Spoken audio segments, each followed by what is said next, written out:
ಟ್ರಾನ್ಸ್ಫರ್ಸ್ಗೂ digital ಸ್ಕ್ಯಾಮ್ಸ್ಗೂ ಭಾಳ ವ್ಯತ್ಯಾಸ ಇದೆ. ಡಿಜಿಟಲ್ ಟ್ರಾನ್ಸ್ಫರ್ಸ್ ಏನು, ಕೇಂದ್ರ ಸರ್ಕಾರದಿಂದ ನಿಮ್ಮ ಅಕೌಂಟಿಗೆ ನೇರವಾಗಿ DPT ಆಗುತ್ತೆ. ನಿಮ್ಮ ನಂಬರ್ಗೆ ಮೆಸೇಜ್ ಬರುತ್ತೆ, ನೀವು ಎಸ್ ಅಂದರೆ ಮಾತ್ರ ನಿಮ್ಮ ಇದಕ್ಕೆ ಹೋಗುತ್ತೆ ಬ್ಯಾಂಕಿಗೆ. ಅಲ್ಲೇನು ಮಾಡೋಕ್ಕಾಗಲ್ಲ.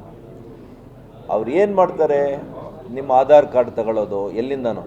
ಇವತ್ತೇನಾಗುತ್ತೆ, ನೀವು ಕ್ರೆಡಿಟ್ ಕಾರ್ಡಿಂದ ಏನೋ ತಗೊಂಡಿರ್ತೀರಿ, ಇಲ್ಲ UPI ಇಂದ ಎಲ್ಲೋ ಏನೋ ತಗೊಂಡಿರ್ತೀನಿ.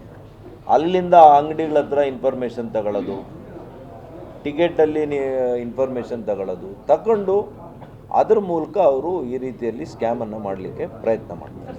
ಇವರೆಲ್ಲ ಕ್ರಿಮಿನಲ್ಸು. ನೋಡ್ರಿ, ಕಳ್ತನ, ಸುಲಿಗೆ, ಇವತ್ತು ಇವೆಲ್ಲ ಮಾಡೋದ್ರ ಬದಲು ಇದು ಭಾಳ ಸುಲಭ ಅಲ್ವಾ? ಎಲ್ಲೋ ಕೂತ್ಕೊಂಡು ಫೋನಲ್ಲಿ ದುಡ್ಡು ಮಾಡ್ಕೊಳ್ಳೋದು, ಇದು ಒಂದು ದಂಧೆ. ಇದು this is A new trend, organised crime. ಇದು ಟ್ರಾನ್ಸ್ಫರ್ಸ್ಗೂ ಡಿಜಿಟಲ್ ಸ್ಕ್ಯಾಮ್ಸ್ಗೂ ಭಾಳ ವ್ಯತ್ಯಾಸ ಇದೆ. ಡಿಜಿಟಲ್ ಟ್ರಾನ್ಸ್ಫರ್ಸ್ ಏನು, ಕೇಂದ್ರ ಸರ್ಕಾರದಿಂದ ನಿಮ್ಮ ಅಕೌಂಟಿಗೆ ನೇರವಾಗಿ DPT ಆಗುತ್ತೆ. ನಿಮ್ಮ ನಂಬರ್ಗೆ ಮೆಸೇಜ್ ಬರುತ್ತೆ, ನೀವು ಎಸ್ ಅಂದರೆ ಮಾತ್ರ ನಿಮ್ಮ ಇದಕ್ಕೆ ಹೋಗುತ್ತೆ ಬ್ಯಾಂಕಿಗೆ. ಅಲ್ಲೇನು ಮಾಡೋಕ್ಕಾಗಲ್ಲ. ಅವ್ರು ಏನು ಮಾಡ್ತಾರೆ, ನಿಮ್ಮ ಆಧಾರ್ ಕಾರ್ಡ್ ತಗೊಳ್ಳೋದು ಎಲ್ಲಿಂದನೋ. ಇವತ್ತೇನಾಗುತ್ತೆ, ನೀವು ಕ್ರೆಡಿಟ್ ಕಾರ್ಡಿಂದ ಏನೋ ತಗೊಂಡಿರ್ತೀರಿ, ಇಲ್ಲ UPI ಇಂದ ಎಲ್ಲೋ ಏನೋ ತಗೊಂಡಿರ್ತೀನಿ.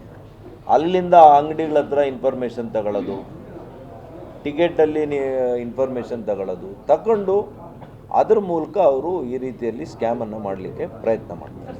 ಇವರೆಲ್ಲ ಕ್ರಿಮಿನಲ್ಸು.